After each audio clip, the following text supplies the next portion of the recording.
Usasazo lwendaba lusiza ngqo kwikomkhulu le-SABC e-Auckland Park eGauteng nazo ziphambili ngokuhlwanje.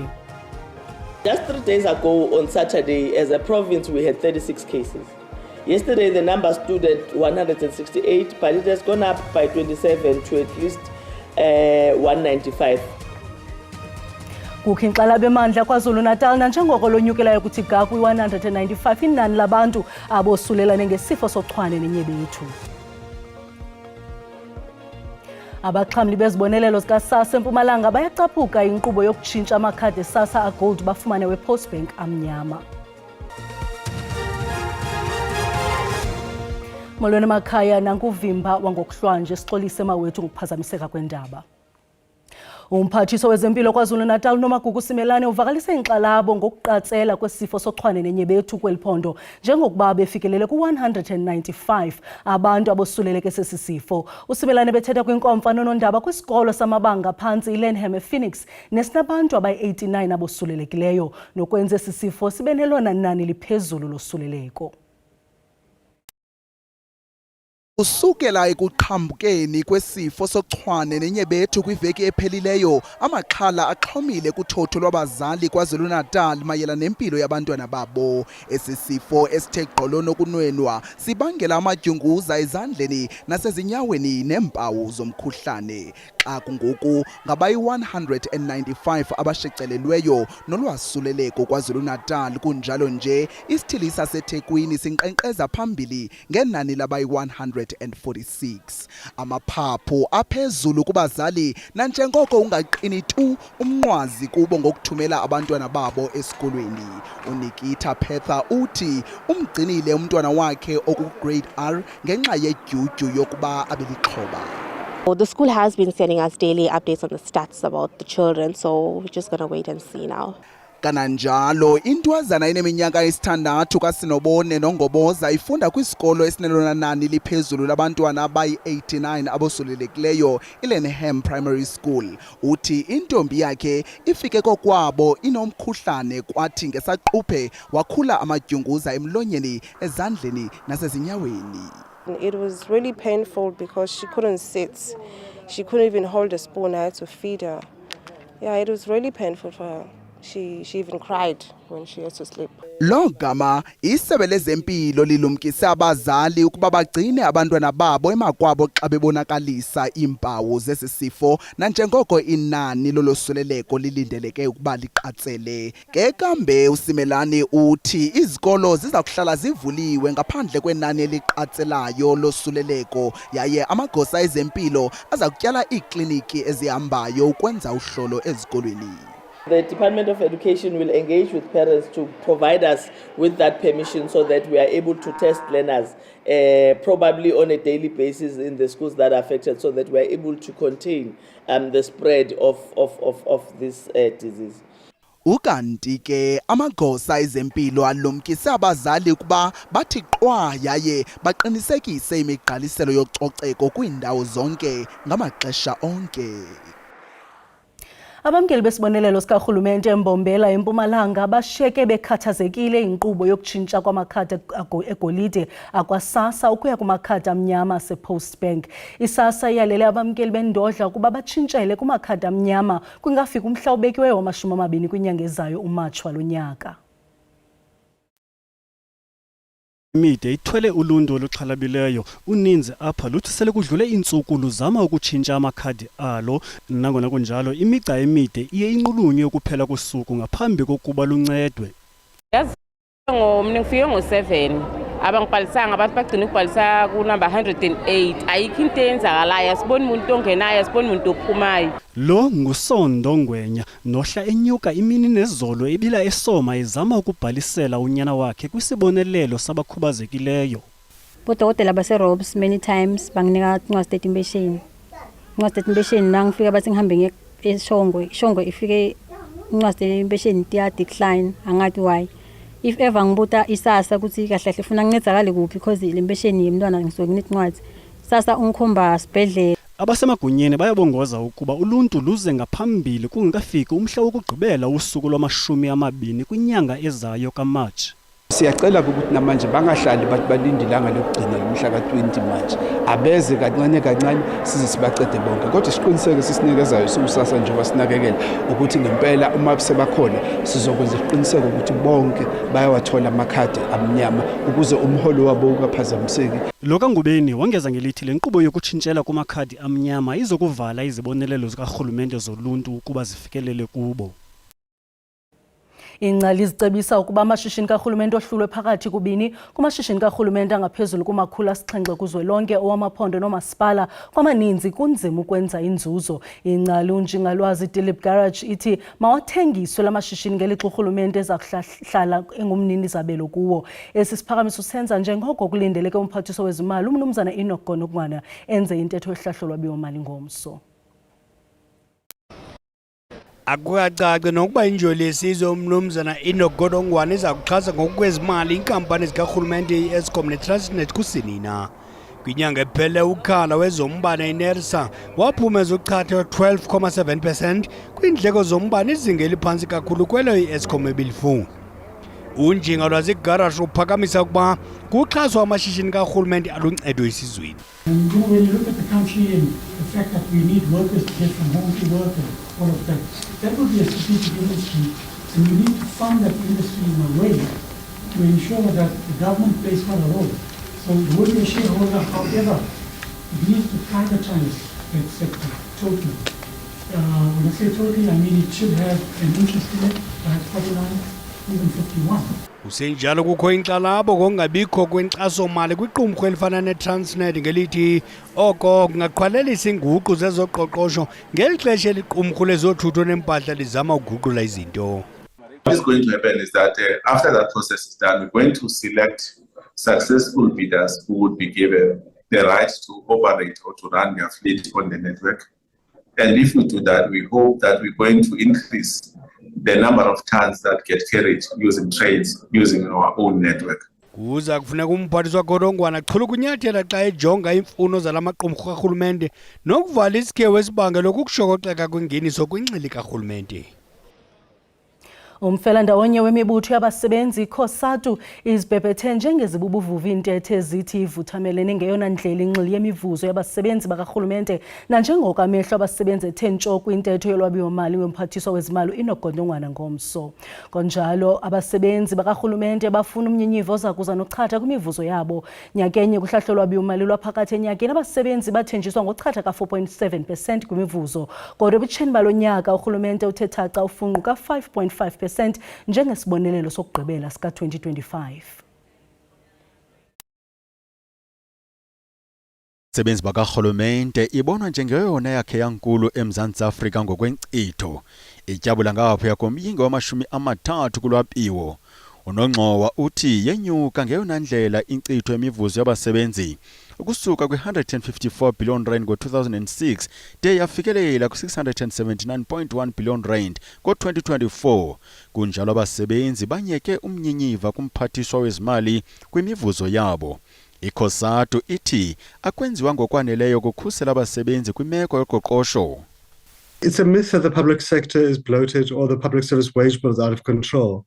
In 1994, we had 34 million South African citizens. We had about 1.2 million public servants. Today, the population has nearly doubled to 60 million South African citizens, and the public service headcount has remained at about 1.2 million with about 70,000 vacancies. Abasebenzi ithi umphathiswa uzifumana esekonini kwimeko enyekenyeke yoqoqosho.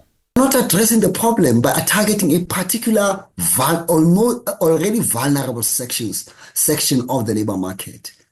You almost have to reconstruct the whole public service, I'm afraid, and ensuring that the wage bill between the highest and the lowest is very, very, very minimized. Omnye usoqoqosho ulumkise ngelithi isibonelelo esitsha kwimivuzo siza kufaka uxinzelelo kwinkcitho. It's a high increase compared to where inflation sits. It's higher than what government has targeted, as you said. In October, they set an increase in the total wage bill of 4.8%. Now, with this 5.5% increase, it probably there will be some savings in terms of their scheme for early retirement. So I think at least 4 to 5 billion rand extra this year. So again, pressure on expenditure. Abasebenzi ababethelwa nangudo bathi uhulumente kumele azigxeke yena ngokungahlumi koqoqosho lweli ukanti abasebenzi bahlaba ikhwelo kuluntu lubancedise xa besenza imigushuzo ngaphandle kweParlamente ngomso. Umasipala Mbaxa Nelson Mandela Bay eMpuma Koloni uthi wabelwe imali eyi-44 million rand kwimali yokusabela kwiimeko ezingxamisekileyo koomasipala naza kuyisebenzisa ukucoca inkqubo yogutyulo phakathi kwezinto aza kuzenza. Lo masipala uthi ulindele nenye imali eyi-89 million rand kunongxowa uchatha kulwabiwo lwezimo zikaxakeka ubangelwe zizimo zikaxakeka zendalo ezintathu ukanti amaxhoba ezikhukhula athi ashiywe kwesinomhlwa ngumasipala. Upheleleyo ubeliphupha elibi kubahlali bakumasipala Mbaxa eNelson Mandela Bay. Izikhukhula zitshintshe impilo zabantu, zishiya umonakalo. Okuseleyo ngoku yindlela ebuhlungu entsha yokuphila kumaxhoba. It's so hard because you must fix everything out of your pockets alone. Who's going to pay for my high briquette walls? Who's going to pay for that? Who's going to pay for my debris? Sele izinyanga susela izikhukhula zokugqibela. Kodwa iibhlorho ziwile nendlela zikwimo engantlanga kwaphela. Londo ibeka uxinzelelo kumaxhoba. The only thing they're telling me is there is no budget to come and fix houses and leaking pipes and meters been broken and all that stuff. Now President Ramaphosa was here after the flood. He said there's enough money for instruct here and for the houses to rebuild or something like that. Kodwa oku kungaguquka kungekudala. Lo masipala utyale izigidigidi zerandi ekukhawulelaneni nentlekele nokubuyisela izinto kwimo ebhetele kunakuqala. So lezo zimali lezo zizosilekelela kakhulu njengomasipala ukuthi sikwazi ukuthi ingqalasizinda le eaffectekile ngama floods sikwazi ukuthi sivuselele ibuyele esimeni. Ugqirha uNyide uphakamise ukuba imibhobho engasebenzi ngokupheleleyo inegalelo kwizikhukhula. Kwindaba ze-SABC ndingo-Anda Nqonji Gqeberha. Inkundla ephakamileyo yakumntla Koloni wise isigwebo sokutsala ubomi entilongweni izihlandlo ezimbini kuquka iminyaka engama-44 ngaku-Itumeleng Matshabe. Matshabe wabulala intwazana eneminyaka eli-11 emva kokuyixhwila wayidlwengula eKimberley ngonyaka ka-2022. Relebogile Sekgame wabulawa ngonyaka ka-2022 ze umzimba wakhe walahlwa emva kwendlu yowiso-mthetho yeliphondo. Isiphelo setyala ebelibambe umdla wesininzi amangqina efikelela kuma-40 ewonke esisidlwengu bisijongene namatyala aquka ubuqhophololo ukunyanzelisa intlawulo kunye nokugcina imifanekiso ibonakalisa amanyala nabantwana. I feel very happy about the sentencing because at least now I will have peace of mind. Even my children will have peace. Maybe the mother of my children will start healing. We are very, very grateful for the sentence that the judge has given the accused, and that is a very, very great birthday present for Relebogile Sekgame. Uluntu lwalummandla belubambisene nolusapho ukusuka nokuqala kweli tyala. I'm feeling so very excited for the sentence because we have started these things 3 years back down the line. So we are very happy for the sentence. We are grateful and we are happy. Justice has been served and we hope that it is not the only case that will get this justice, but all other cases will get the same justice and the same preference. Esi sigwebo siwiswa namhlanje ilusuku lokuzalwa lwalentwazana uRelebogile Sekgame ngeneminyaka eli-14 kulo umiyo. Imibutho yoluntu imemelele ukuba ivalwe ngokuxhaphaxhabisa indawo yolonwabo iZanzu Night Club yaseHatfield ePitoli okwemva koshicilelo oluthendiki lweevidiyo ezibonise abaxhasi bayo abaye bandlandlathekiswa betyholwa ngokusilela ukubhatala ityala labo apho. Indawo yolonwabo yasePitoli iZanzo Night Club kweziphala phambili ngezizathu ezitenqileyo. Ushicelelo lwevideo lubonakalise uxhatshazo lwempatho gadalala ngakwabasazenge ngobuso elizweni ababeseZanzo ngo-2023 lukhokelele ekubeni imibutho yoluntu namaqela ezopolitiko bahlabe ikhwelo lokuba kungathiwa ngomso ukuba zivalwe mba iingcango zayo. We are going to make sure that the law take its course. These people must be arrested, and we are going to mobilize the whole society to rally behind the victim and make sure that these people have been sentenced to the latter. We don't want the securities or anyone else but the man to appear in the courts and to take action on behalf of his own securities. His securities must have acted on the instruction of management, not on their own doing or on their own accord. Kananjalo amapolisa athi icandelo lobundlobongela kwintsapho ukhuseleko lwabantwana nophando ngezesondo lusithabathele ezandleni ngokungqingqwa esesiganeko. Akwahlabe ikhwelo lokuba obesaya kuba ngumlindi ibouncer ngabula makhumsha nowashicelela oluxhatshazo asondele ngaphambili xa kungoku amapolisa sele eqhuba uqoqo lwabemi bangaphandle abanqangazwe njengabalindi ababebandakanyeka kushicelelo luxhatshazo. 3 victims aged 20, 21 and 22 presented themselves at the Brooklyn Police Station where our investigators that are attached to the Family Violence, Child Protection and Sexual Investigations Unit were assigned to work on this particular case. Lo gama namhlanje abakwantsasana babeke esweni lendawo yolonwabo ukuqinisekisa ukuba abakulawulo lwayo abakhuphi nantoni na ngaphandle kwayo. Ukanti ke kwingxelo abayipapashileyo abasemagunyeni wayo iZanzo bathe bayigxotha emva kwesisiganeko inkampani ebijongene nokhuselo lwayo yaye bajolise ukuthabatha amanyathelo okuba igagane nengalo yomthetho ngamatyala obukrelemnqa. Yenze inguqu ezimandla ikomiti ejongene nokusebenza kwantsuku zonke ye-ANC kwiziseko zeliqela kumaphondo iGauteng neKwaZulu-Natal. Bashenxisiwe kwiziseko ezibunjwe ngokutsha abebengonobhala bamaphondo uMnumzana Bheki Mtolo KwaZulu-Natal noMnumzana Thembinkosi Nciza eGauteng.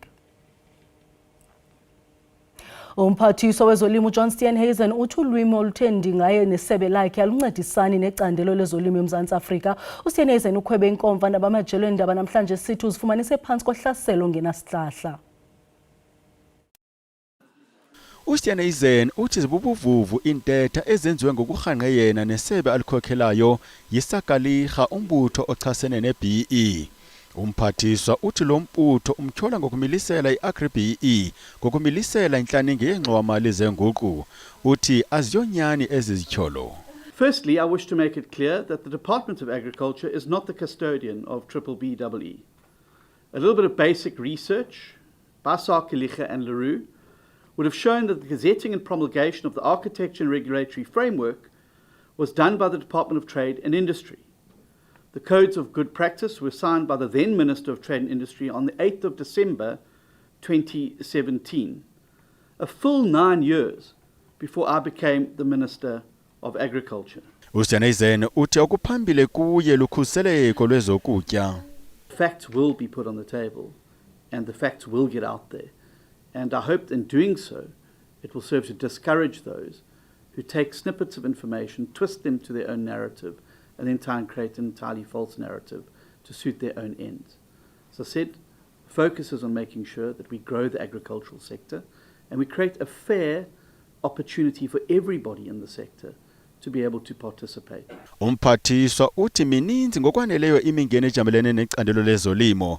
Kube kusenokulindeleka mongameli waseMelika uDonald Trump amilisele iinkqubo zerhafu ngoko ezityholo uthi azincedi ziyalahlekisa.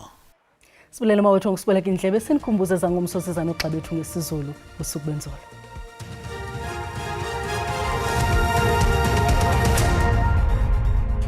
Mawahlangana mafulivu micamako basembo ndivumeleni ngonkanyezi nirhabulise iqikelelo lwemozulu yangokuhlwanje xa sawujonga ke imvula nomoya namhlanje kuyaphawuleka mbukela into yokubana noko lithwerholele ngamafu pha kwindawo ezikokapa lodumo kanti ke ibe ngamathuba amahle emvula engathi alindeleke kaloku pha kwaNdonga ziyaduma nakwindawo kaloku ezikumantla pha kwiphondo laseMpuma Koloni aqhubeke enjenjalo abe ngu-60% kwindawo ke mbukeli ezikumazantsi pha koPulukwane xa sawujonga kananjalo ke imvula nomoya ngomso kuyaphawuleka mbukela into yokubana liyaqhubeka ke lisina liqananazile kaloku pha kwindawo eziphakwandonga ziyaduma kananjalo ke mbukeli singalindeleka imvula phana komazweni napha kozenzweni ziqhubeke ke mbukeli ngenjiqukuqi izibhaxu zenkungu ezawuthi sizilindele pha koPitoli napha koPulukwane into ethi ke ba uyaqhuba qiniseka into kubana uqhuba ngononophelo.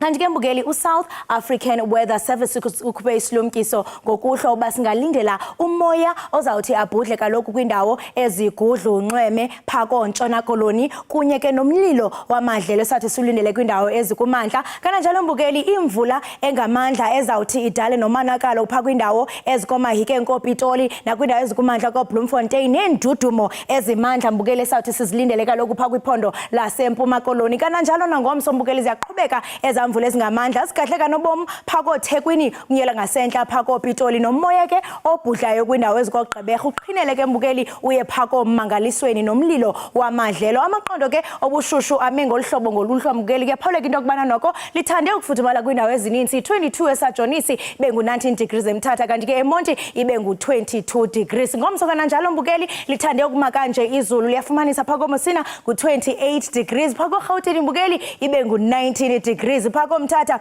lithande nokambukeli into kubana libande ngo 17 degrees kwindaba ke eziqananazileyo phako kuphumleni kuyaphaleka mbukeli into kubana nakhona lithande ukuphola ndisatsho ndithi maziqhume inqawe emaxhekweni Xosi.